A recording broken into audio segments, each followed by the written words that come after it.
After a single night war, the Dutch-born Rico Verhoeven stakes his claim as one of the all-time greats in kickboxing history. Folks, welcome to Kick Weekly with Tim Wheaton. Now, it hasn't been weekly so much as of late. We've just been so busy traveling around, doing other things. We tried to put out a few different shows, a few video essays, but back now and hopefully back to regular programming coming at you every Wednesday. But folks, appreciate your patience and I appreciate you joining me as well. So let's get to the kickboxing over the last little while. There's been tons of news, there's been tons of development, and tons of events. We have events coming up next week with K-1 and Rise, both hosting K-1 versus Rise events. But of course, what everyone wants me to talk about is the GLORY Heavyweight Grand Prix, where Rico Verhoeven ran away with the gold, and overall, from top to bottom, the tournament was really great. The single night event was really great. Both title fights were a ton of fun and had different aspects going on with them. Really enjoyed this event. This was a really fun one. So let's jump into it. And I think the easiest way to talk about this is starting from the earlier fights and then going forward. So it just kind of like we're watching it in order together here. So let's start. The first one of the night was Levi Rigters versus Uku Jurjendal. And right off the bat, Levi Rigters is in trouble. He gets dropped within the first 10 seconds of the fight. And keep in mind that he went on to fight another 6 rounds this evening, and he got dropped in the first 10 seconds. I don't want to say that one side of the brackets were easier. That's not the word I would use at all.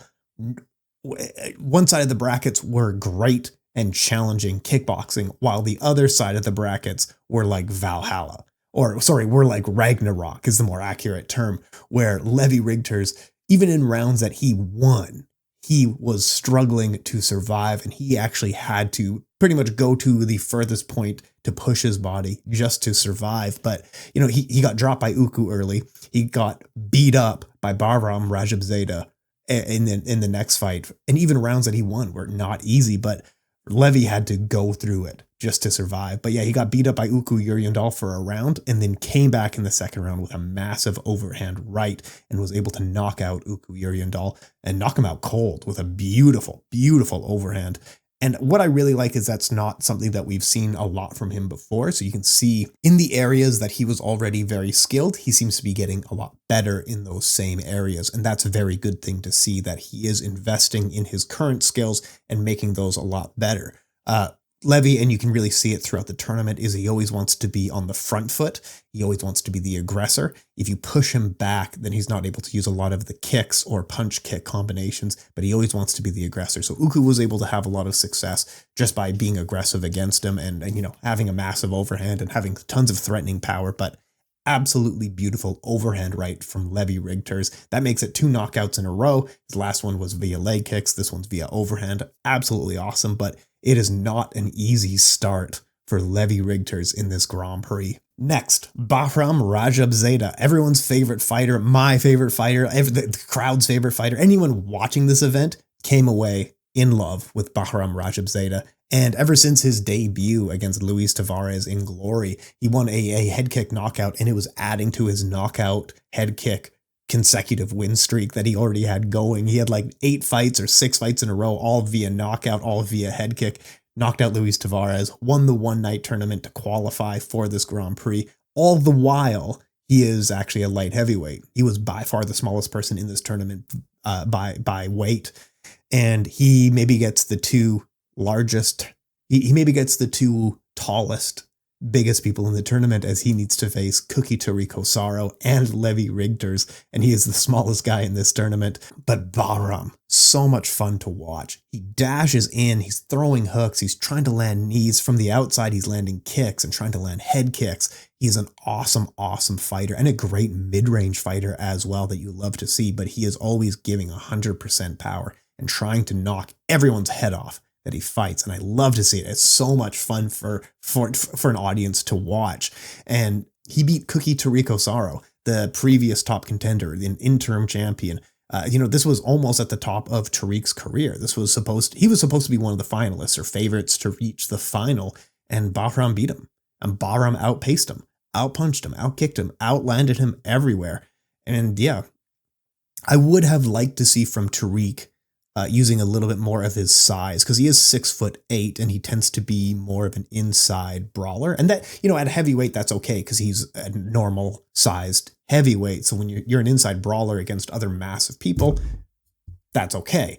But being an inside brawler against someone who is smaller than you is not the best game plan. So he could have, you know, maybe adjusted the game plan a little bit later in the rounds to adjust to leg kicks, to maybe throw more jabs or something like that, and just use his size advantage a lot more. But of course, easier said than done. As we saw, Bahram knows how to fight bigger fighters and knows how to, you know, he beat up Levi just after this as well. And Levi is the tallest man in this division, I think. So Bahram Rajabzadeh really, and it wasn't an easy fight as well. It is a unanimous decision, but it wasn't an easy fight for him by any means. He did really have to go through hell to get that W in the end, but he moved along to the next round, and good for him for doing it. He wins the crowd's affection because he is a man, like I said, looking for war. He is a guy who's like Valet Tudo era of Wanderlei Silva. Absolutely awesome. So we had Levi Rigters versus Bahram Rajabzadeh in the next round, and I'll talk about that in a minute, but let's keep going in order here. Nabil Khachab was able to get a win over Benjamin Adegbuyi. Benjamin Adegbuyi was the second replacement after Antonio Plazibat was the first pick, and then they had the replacement, and then he dropped out as well, and I'm sorry, I forget his name, but then you had Benjamin Adegbuyi, and look, Benny is a great fighter, and he's fought all the best in this heavyweight division, but he is over the hill at this point. He has not won a fight, I think, in this decade, like since 2020 or something like that. And all of his past losses over the last few years have all been by knockout. So, like, it's a must-win situation for Nabil Khachab. Also, a note on Nabil, they kept changing the enunciation on me. Like, I've done research. His name, they kept using it as Nabil Khachab. And then suddenly on this broadcast, I think they were saying Nabil Khachab. Like, what is the right enunciation here? I always want to be accurate. I used to call him Nabil Khachab, and that's obviously not right. But then I switched to Nabil Khachab because they were using Nabil Khachab, and now they're saying Nabil Khachab. Help me out here. But anyway, Nabil fought his fight. He's an awesome, talented fighter, and against anyone, he's a complex, difficult fighter to fight against because he's so aggressive and he's always landing in combination, always throwing in combination. He wants to be in that really close range and try to land combination punches against people. Outkicked, outlanded, outpunched. Benjamin Adegbuyi was able to get a unanimous decision win and go into the next round. But yeah, Nabil looks good. Like he's I think the shortest in this Grand Prix and shortest in the division, but he might be the biggest weight wise. But he carries he has unlimited cardio. Like I had no doubt that he could fight 9 rounds if he made it to the final and look the same almost every single round. Like he just absolutely looks awesome. But yeah, a big fan of Nabil. I like his fighting style a lot. Really cool jab, low kick combination that he does. And he's only 23. So I'm hoping that he continues to improve, continues to get better. I think he's going to be a very threatening fighter, you know, a year from now that he's tested himself against the top level fighters, now that he's got more rounds of experience, he's going to be a dangerous fighter. Next fight in the Grand Prix, Rico Verhoeven faces Sofian Laidouni. So Rico got to pick his opponent essentially out of the lowest ranking 4, and he picked the highest ranked fighter in the tournament, Sofian Laidouni, because he said he didn't want anyone saying that this was like an easier side for him or an easier flip or anything like that. So he picked the highest ranked fighter, and good for him for doing it. Sofian Laidouni, style-wise, presents very complex and very difficult looks compared to a lot of the other fighters in the tournament. He really isn't Dutch style in any way. He is basically a southpaw boxer with a few kicks mixed in here and there. And he's always trying to set up his left cross as well, which is very powerful and has dropped a lot of people with that. But yeah, like Kyle Diamond. Hey, shout out Kyle Diamond. Thanks for talking about this and thanks for shouting me out as well. Appreciate that, bro. But yeah, like he said, it just looked like Rico and Sofian were both kind of in second gear and didn't want to get out of it. Rico, I think, was conserving his energy. He knew he had a big night ahead of him and he knew that he had points on Sofian, so he didn't need to push himself, didn't need to exert himself so much. But Sofian did not seem to have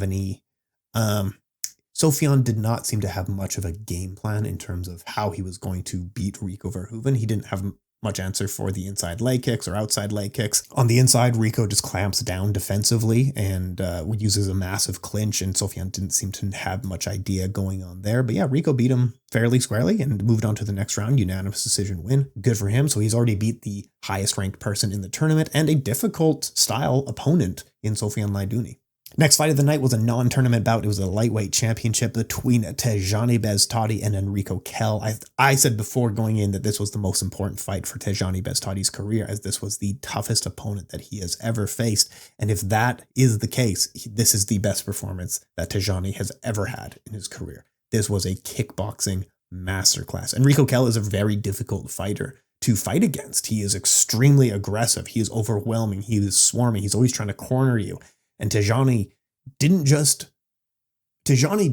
flex his own game on Enrico Kell, but Enrico Kell can never get anything off. So he was getting backed up to the corner. Tejani is able to quickly land a shot and circle out and just getting off the center line and able to land what he wants. He's counterpunching. Like, I had a list of on my notepad, I had a list of things that Tejani did well in this fight. And it's just a list of things that you want to see from anyone in kickboxing. And it's just a list of stuff because he was able to, like I said, specifically a kickboxing masterclass. He did well with jab, head kick, moving off the center line, footwork, front kick, the clinch and framing. Just amazing. Amazing. This was, if this is the toughest test of Tejani Beztadi's career, this was by far the best performance of his career. He did an extremely good job using his advantages, using his speed advantages, using an aggressive fighter's momentum against them.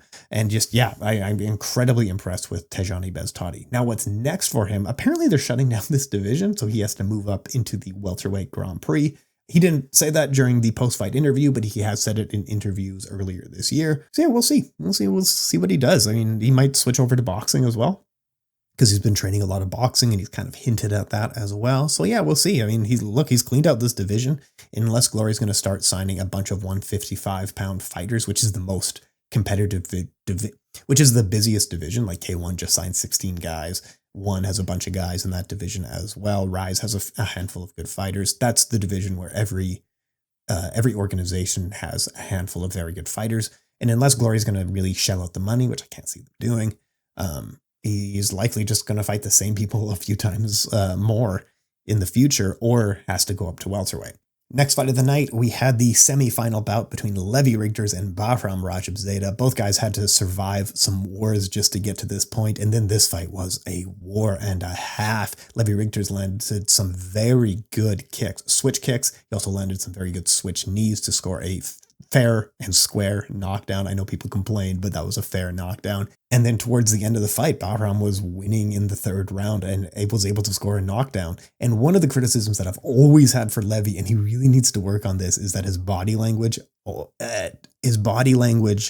towards the end of fights says clearly and plainly how exhausted he is. And I know everyone in this tournament is exhausted. It's not just a matter of cardio. It's a matter of a ton of different things.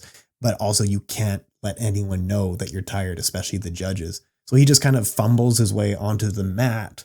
He didn't even absorb a strike, really, but they scored a knockdown because he's not able to get back to his feet. And look, that's completely fair, as he took a bunch of leg kicks, he took a bunch of head punches, he took a bunch of body attacks from Bahram Rajabzadeh, he took a bunch of flurries and had to fight just to survive.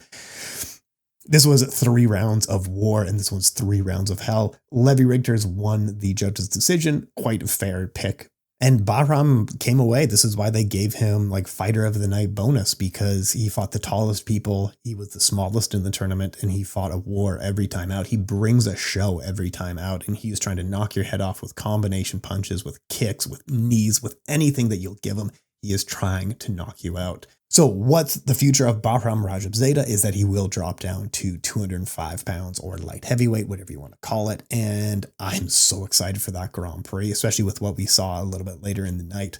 But now you have that light heavyweight division, which will include Tariq Osaro, Donegi Abina, Sergey Masloboyev, and Bahram Rajabzadeh, and Stefan Latuscu.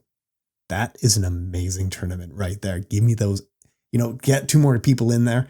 8-man Grand Prix for the light heavyweight title. That is an amazing division that flipped overnight. And it was one of the divisions that they were really investing into and trying to sign a lot more fighters into. Maybe Luis Tavares is one of those guys as well, and then just find somebody else. But yeah, Tariq Osaro, Donegi Abina, Bahram Rajabzadeh, Stefan Latuscu, Sergey Masloboyev, Luis Tavares, and just an awesome Grand Prix that they have right there. But yeah, Levi Rigters gets the nod. He's pretty damaged. He's already been dropped a couple of times this night. His legs have been kicked out from under him a bunch of times. He's struggling to walk. He's struggling to stand on his own. But now he still has a fight ahead of him, so he advances to the finals. Next fight of the night, you had Rico Verhoeven fighting Nabil Khachab. So Rico Verhoeven is able to get a unanimous decision win. And you know, it's a tough fight. Sometimes striking sports, you just get two styles that don't meld very well together. And it's not just kickboxing. It's any striking sports. You see this all the time in boxing. Is one person is trying to get to the inside, and anytime that person goes to the inside, his opponent clamps down a clinch. And that's just the nature of the fight. Over the 9 minutes that they fought, that's essentially it. And Rico was able to land more punches, more kicks. Nabil, presented himself very well for a 23-year-old who was just signed in the last year and a half or so, fighting the all-time great champion, Rico Verhoeven. He did a very, very good job in this fight. Nabil did very well. He presented himself very well. And it's important to get those rounds in fighting higher level competition, just so you know how much harder you need to train, how much harder you need to push yourself. But if you're Nabil and looking at like, oh, so Rico's the champion and I did that well against Rico, you know, how much closer does he need to train? 2 more years of hard drilling and hard sparring, get a couple more fights in that time. And, you know, this is why I think he's going to be top 3 and a very threatening contender in the next few years here. But yeah, Rico gets the win. He outstrikes him and doesn't take a ton of damage in this fight, but of course took a lot of punches, took a lot of kicks. But yeah, and then at the end of the fight, there was some drama as Jamal Ben Sadiq is one of the cornermen for Nabil Khachab. Jamal Ben Sadiq goes in there and throws a front kick at Rico, blah, blah, blah. I don't know, just trying to stir up drama. And Jamal Ben Sadiq also was just in surgery, I think yesterday, for cancer, and he survived. And they were able to remove the cancer, from my understanding, and now he's in recovery. They had a 6-hour surgery, I was told. Vexport has an article up. Maybe by the time this goes live, I'll have an article up as well. I'll write something about it. But yeah, the man just had surgery for cancer. And I didn't really know that, actually. And that was just news that came out this morning. Next fight of the night, we got some drama llama between Tariq Osaro and Donegi Abina. This was a great fight, by the way. You had one person who was looking to be a distance striker and land in combinations versus an inside striker looking to land in combinations. And what a great fight it was. Tariq Osaro was trying to duck in and land combinations with kicks. Donegi Abina was throwing powerful combination punches. He was able to frame off and land knees. He was able to land some incredible inside and outside leg kicks that were tripping Tariq Osaro constantly. There was a point deduction due to shots on the back of the head, and then Tariq Osaro's manager or a cornerman jumped in the ring to try to get him off the ground. But yeah, like these are the drama things that your officials really need to take care of. If that's against the rules, then you know it needs to be punished. But yeah, it just ends up being a weird thing where we end up talking about the scoring and criteria and like X versus Y and like if you're doing a math problem and talking about that sort of stuff is just boring to me. I just don't care that much. Like over 5 rounds, we saw them go to war for 5 rounds. And at the end of it, who was the better fighter? And if you want to get into round by round scoring or round by round, you know, point deduction here, but he kind of got this thing going here, but almost got a knock. Just whatever. Just at the end of 5 rounds. Who was the better fighter based on what you saw? And I can confidently say that Donegi Abina was the better fighter over 5 rounds and probably deserved to win on the judges' scorecards. Again, I'm not going to go through and be like, oh, point deduction here, blah, blah, blah. I'm not going to do a math problem I'm not going to be doing a math problem for this one. Just that Donegi Abina is the better fighter. Almost scored a knockdown in round 1. Almost scored a knockdown in round 2. Throughout the fight, his leg kicks were constantly knocking Tariq Osaro over. He was the more effective striker. Outlanded him in every round except for round 4. Round 4 and 5s were the best round for Tariq Osaro, but I didn't really have him winning 1 through 3, and you could argue that Donegi maybe picks up 4. I don't think he won 5. This is the round I'm very confident on, but you could argue 4. But I would definitely say Donegi Abina won rounds 1 through 3, and even in rounds 4 and 5 did extremely well. Presented himself very well. Yeah, his Donegi Abina's hands looked very sharp. The kicks on the inside were working very well. He was constantly kicking Tariq Osaro onto the ground. And now, so now light heavyweight is just a very busy division and very packed division because Tariq Osaro, if you think about Sergey Masloboyev, Tariq Osaro, Donegi Abina, having seen all these people fight each other, I would say that Tariq Osaro, while he is holding the title, is maybe the weakest of the 3 because we've seen them fight each other already. But yeah, Tariq is just a warrior. There's no quit in this man. And we saw that in his fight against anyone. Like he fought Rico, he fought Sergey Masloboyev and just went to war in that match. And, he loses decisions, but he survives against the hardest hitters, against the best people in the division. And there's just no quit in this man.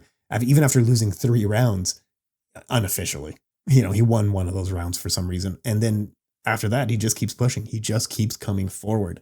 But Adegbuyi looks sharp. He was landing some great strikes in there. So what does the future hold? As I was just saying a second ago, the light heavyweight Grand Prix for these gentlemen. Let's get it going because that's going to be a really fun one. I cannot wait for that light heavyweight Grand Prix. And then we come to the final of the heavyweight Grand Prix on this night. You have Levi Rigters, who's gone to frickin' war to get to this point, but he is in the finals. He is struggling to walk to the ring, basically, at a few points. He is just sitting in the back because he can barely stand, but he made it to the finals, and this is it. Rico Verhoeven fought very wise, very defensively to take as little damage as possible, and he's fought 6 rounds already. So he's definitely warmed up at this point. But Rico Verhoeven dominates the first round, lands tons of kicks, lands punches to the body, punches to the head, lands knees. He's looking quite good in that first round. It looks like Levi is struggling to stand. Every kick, every punch is really affecting him, and he got knocked down a couple of times there. Hey, more than fair. Kind of getting bullied by Rico. And Rico, he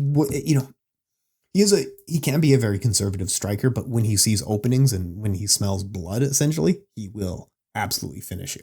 And that's what he was seeing there in the first round, is that he maybe could have got a first round finish, but yeah, Levi was game for it. He kept pushing back despite getting beat up.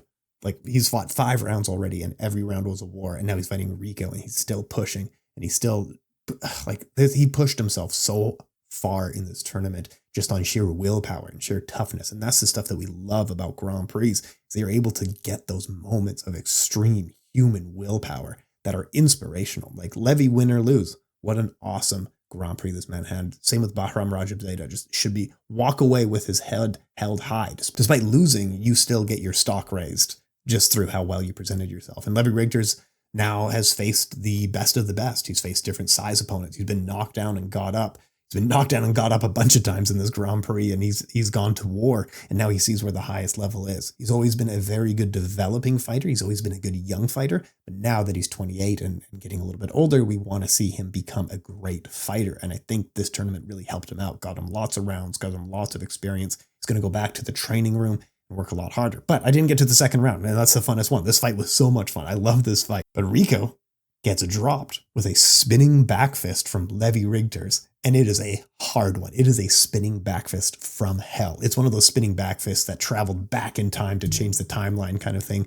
But Rico is face down, ass up. At this point, he is struggling to get back to his feet. He gets back to his feet and he is stumbling all over the place. Survives the 10 count and then gets back out there, but he is struggling to stay on his feet. His legs look shaky. But this is the thing. He is so wise and so good at shutting people down defensively. He immediately kind of locks up clinches. He's able to circle out and put his opponent back on the ropes. Levi's still pushing here, but Rico recovers. This is what we've always talked about with Rico, is that his willpower and toughness is just carved from steel. Jamal Ben Sadiq, Badr Hari, all these people knock him down early. This man never quits. This man never puts down anything. He is 8 rounds deep. He's getting knocked down, and there's just no quit in this man at all. So what does he do next after getting knocked down? Well, he knocks his opponent down 2 more times, 4 knockdowns in one fight. That is it. That is the call. So it is a TKO victory for Rico Verhoeven in the second round. He's able to walk away with the championship ring, with the championship trophy, with another $500,000 and another major feather in the cap of Rico Verhoeven. What I really liked is they showed the engraving ringside, because the engraver was right there, so whoever won, they got to engrave it right in front of them. I thought that was really cool. That was a really fun touch, actually. I like that quite a bit. But yeah, where does Rico rank after this? Look, he has won tournaments in Glory before. They were one-night 4-man tournaments. He has defended his crown, I think, 11 times officially, and like a couple more times that were unofficial. In that time, he is 10 years unbeaten as a champion, and now he's picked up a one-night 8-man tournament elimination Grand Prix. And it wasn't an easy thing for him to do. He fought the very highly ranked and highly respected opponents in the tournament. In the end, he fought Levi, who's just been on his radar for a few years now. So I think this tournament, you really walk away with a raised stock for almost everyone in this Grand Prix. Win or lose, this was a great Grand Prix for everyone, and most of all Glory, and most of all Rico, of course. But everyone comes away looking very, very good. There wasn't any dumb drama. There wasn't any dumb finishes. There wasn't any like weird calls or anything like that that really stir up drama. Rico won this fair and square. Every fight in this was quite clean and fair. And now you just get more excited about seeing all these people back in the mix. Like, who will Rico fight next? Like, I personally, greedily, I want to see him fight Bahram just because I like Bahram so much. But yeah, Bahram against any of these people, against Nabil Khachab. How much fun would that be? How about Levi versus like Sofian Laidouni? Why not? How about we get Uku Jurjendal trading with Tariq Osaro again? Like, whatever. All of these people come away looking quite good from this tournament. And does it raise the profile of Rico Verhoeven into one of the top all-time greats in kickboxing? I think so. It's arguable. He didn't fight during the golden era, so he's never really going to have that kind of feather in his cap. And whether or not you argue that he would beat people like Ernesto Host or Remy Bonjasky or the other kind of all-time greats like Semi Shields and stuff like that he actually did lose to. But like a prime Rico Verhoeven, how would he have done in those tournaments? I don't know. It's just anyone who is saying I'm quite confident in knowing. Yeah, okay. Like Remy, when I spoke to him, said that he probably would have got knocked out and he just wouldn't. He basically said Rico wouldn't even be like top 10 in the tournaments of the K-1 Grand Prix. I don't know. There was a few years where Rico could have done very well, and his style is built for very conservative striking. I think he could have reached the finals, no problem. But you can only fight who's in front of you. And for Rico, he has fought the past generation. He's fought the current generation. And through this Grand Prix with Nabil and Levi, he's arguably beat the next generation already as well. So does it raise his place? I think I wrote 2 years ago, like top time, all-time great kickboxers. Of course, Ernesto Host was number one, Semi Shield, Remy, all these kind of guys who really deserve it. Giorgio Petrosian was up there as well. Superbon was actually on the list as well. Rico was in the top 10, but like, does this move him to a top 5? Yeah, probably. But, give him time and, let's really reflect on it. But let me know what you think. Does this improve his rankings in your eyes? Do you think he deserves to be, some people would say he's the number one GOAT. He's the number one of all time. Some people would say he's maybe top 3. Some like me is now saying he's definitely top 5. He's definitely up there. I personally would say, but you guys know me, I'm just an old man who loves the original K-1 Grand Prix and the golden age, and I'm always going to be biased towards your Peter Arts, your Remy Bonjaskis, your Semi Shields, your Ernesto Host. Like, it's going to be hard to shake those kind of peoples from my memory, Giorgio Petrosian and all these kinds. But yeah, Rico deserves his flowers. He deserves respect for being one of the all-time greats. Whether you think he's top 3, number 1, or top 5, completely fair. All right, let's take a quick break, and then when we come back, we're going to take a look at what's going on next week with K1 and Rise. There's 2 major events, and they're both K1 versus Rise with a bunch of titles on the line. Thank you for listening to the Calf Kick Sports Network.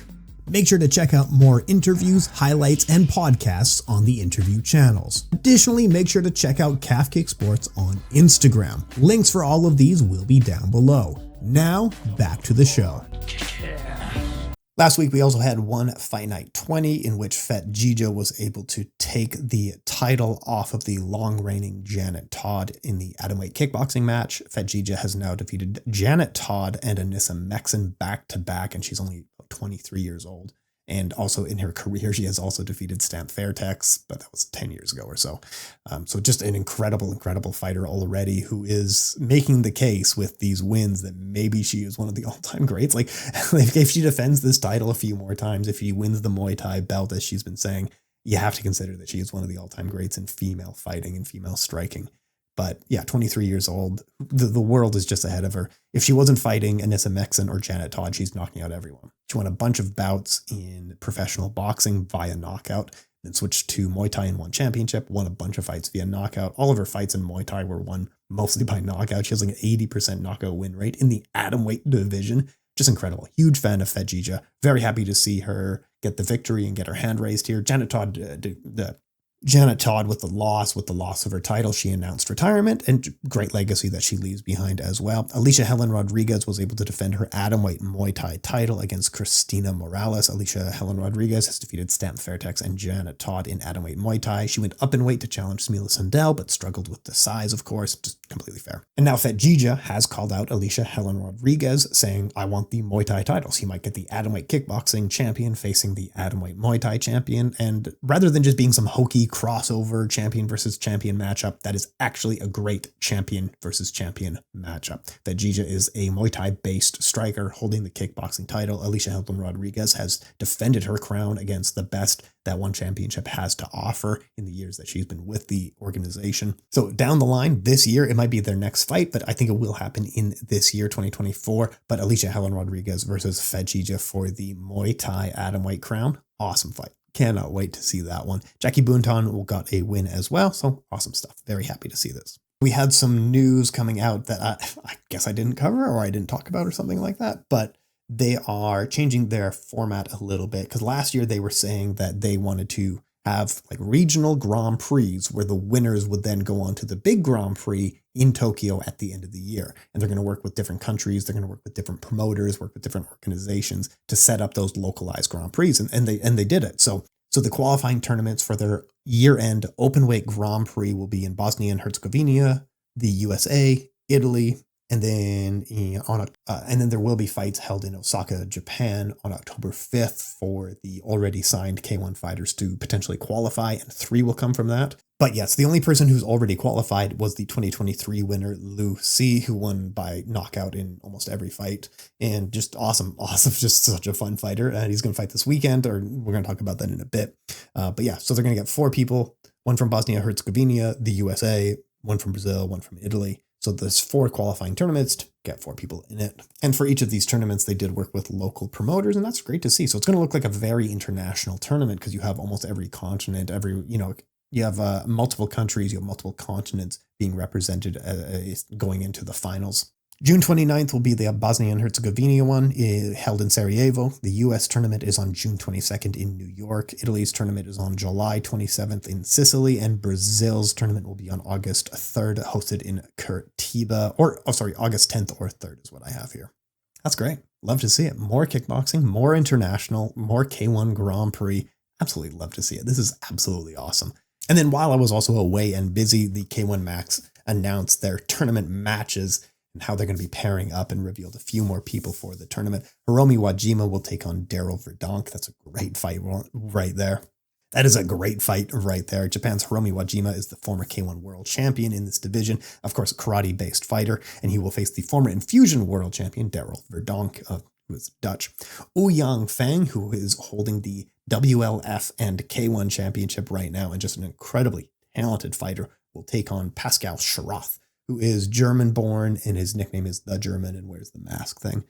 He's held some world titles in Muay Thai and has experience in Glory Kickboxing as well. Umar Samata will take on Rei Nakajima. Umar Samata is an experienced fighter in both Muay Thai and Letway. And Rei Nakajima is a professional boxer, who I don't believe he has any kickboxing experience, but cool.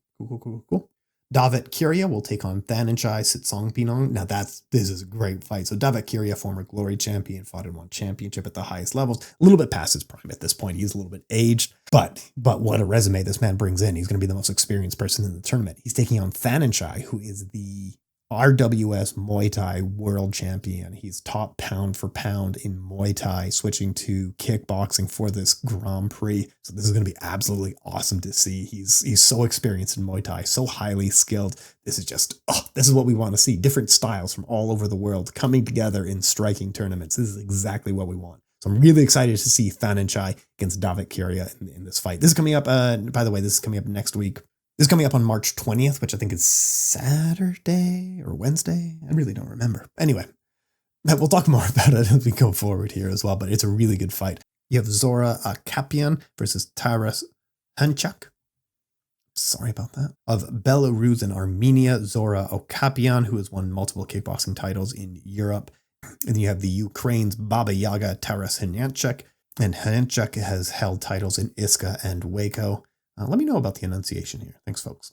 You have Stoyan Kroplevinsky versus Kasper Mushinski. Stoyan Kroplevinsky has been a top-ranked fighter in this division for quite some time. He's been a perennial contender in both Rise and Glory. He's fought the champions in both and had split decision losses against both champions. Like, at any given moment, this man might be the best champion in the world, but just on, different judges on a different night, whatever it might be. But this man is highly, highly skilled and highly, highly dangerous.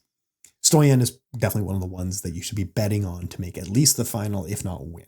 Then you have Denge Silva, who is a Muay Thai-based striker who is always aiming for the knockout against Japan's Rico Yamano, who has experience in shootboxing, crush, and K-1. It's a really good-looking tournament. We'll talk a little bit about the March 20th event, so that's where all those tournament fights will be taking place. But also on March 20th, they're having a bunch of K1 versus Rise matchups, as well as some very good title matchups. So for the Cruiserweight title, Sina Karimian will take on Lu Si. This is two champions. Oh, this is a great, great fight. Sina Karimian was hoping to make the finals of the Grand Prix against Lu Si, but, stuff happened. He was deducted points because he punched the ref and he hit the back of the head and he kicked him in the crotch and he cheated a bunch of times. But now he's going to fight Lu Si, who is just coming off of I think, Waco championship victory via leg kicks. Yeah, Lu Si versus Sina Karimian. I'm sure it's going to be filled with some absolutely just bizarre stuff. It's just whenever Sina fights, it's just odd things happen all the time. Lu Si is an incredibly skilled, good fighter. He's accurate. He's fast. He's powerful. He's powerful with punches. He's powerful with kicks. He's a dangerous, dangerous fighter. But yeah, if you're a betting person, I think Lu Si is the right pick there. But at least Sina is skilled enough and experienced enough that he'll be able to show at least a few different looks and give a few different challenges for Lu Si. Antonia from Greece, who was fresh off of her victory against Kana Silverwolf, who picked up the women's flyweight title in a very dominant performance, is going to fight Seho. Seho is a very experienced fighter in this division. But yeah, this is probably Antonia's fight all day. It's a decent fight. You have the K1 featherweight champion Gunji Taito will face Kaisuke Monguchi, who is a featherweight champion from Rise. You have champion versus champion, K1 versus Rise. That's a great one. You also have the atomweight title holders Miyu Sugawara will take on Koyuki Miyazaki. Both are atomweight champions. And I know Miyu is quite popular, and I understand it. But Koyuki Miyazaki is just an incredibly talented fighter. She's on a really impressive win streak, and I think she's the safer bet in this fight, in all honesty, but it's a close fight. Yeah, champion versus champion, K1 versus Rise. You have former champions Yuki Agawa facing off against Tayumi Hitachi. It's a good fight. It's a decent K1 versus Rise fight. Yeah, top to bottom, it should be a really good fight. Those are the ones I recognize. And then you get the K1 Grand Prix with Hiromi Wajima and Daryl Verdonk and all the other stuff going on. So yeah, it should be a really, really good card from top to bottom. And I guess that's going to be win the day. So I think next time I record, it'll just be fresh off of watching this. So that's March 20th. You can see it on the Bimba TV. So that's next week, but let's take a look at this weekend's card, which will be a Rise Eldorado fight card, but it will be K1 versus Rise, including some championships as well, and it's a really good-looking fight card. So the top of the booking, you have Shiro versus Toki Tamaru. If they win, Toki Tamaru, I believe, would be a 3-division champion, but this is also pound-for-pound slot is absolutely on the line in this matchup. They narrowly missed each other during the last year's tournament. This is just an incredible high-level fight. Absolutely love this. When we talk about pound-for-pound kickboxing, this is the kind of stuff we really want to see. Even trying to Toki Tamaru is very conservative style. He just kind of protects himself and waits for openings and stuff like that. Shiro, highly skilled fighter. Tons of experience for such a young man. You also have Chad Collins looking to defend his featherweight crown against Miguel Trinidad. Miguel Trinidad has fought in Glory and won championship. Chad Collins, very experienced fighter, just coming off his victory against Petch. Make sure to check out his interview on Beyond Kickboxing. It was a very good interview. Kazuki Osaki is going to be fighting someone. I don't know. You have Taiju Shiratori will be fighting Lee Seung-hyung on it. That's just a banger. Should be a fun fight right there. Kan Nakamura will take on Yuki Yoza. Yuki Yoza, one of the most talented fighters, pound for pound right now, an incredibly skilled fighter, K1 champion. Kan Nakamura is the Rise champion in the same weight class. So it's K1 versus Rise, champion versus champion. Kan Nakamura is a knockout kind of puncher, knockout striker. Yuki Yoza, much more a tactical striker. Masahiko Suzuki will take on Akihiro Kaneko. God, this is going to be a war. This is fight of the year written all over it. Masahiko Suzuki, former champion. He is always in fight of the year contenders, fight of the night winner. He's just one of the most entertaining people in kickboxing. And Akihiro Kaneko largely won fight of the year last year. He's always an entertaining fighter. And current reigning K1 champion. So it's a current K1 champion versus a former Rise champion, but still K1 versus Rise. And that's going to be a good one. Don't miss Masahiko Suzuki versus Akihiro Kaneko. Ryuhan Nawaka will take on Koji Akeda. Should be a pretty good fight there. That's Rise versus K1. You also have Hayu versus Ryoka, and that's another good K1 versus Rise fight. Yuki Tanaka will take on Koyo Sato. Good fight. Shootboxing champion Koyota Yamada will take on Ryonosuke Omari. Should be a good fight. This is good fights from top to bottom. And then I'm not really familiar with a bunch of these people, but should be quite good. Jirunsa Bunlana Muay Thai Gym is back. He's going to be fighting Yugo Kato. I think Jirunsa, I do remember him, but I don't remember from where.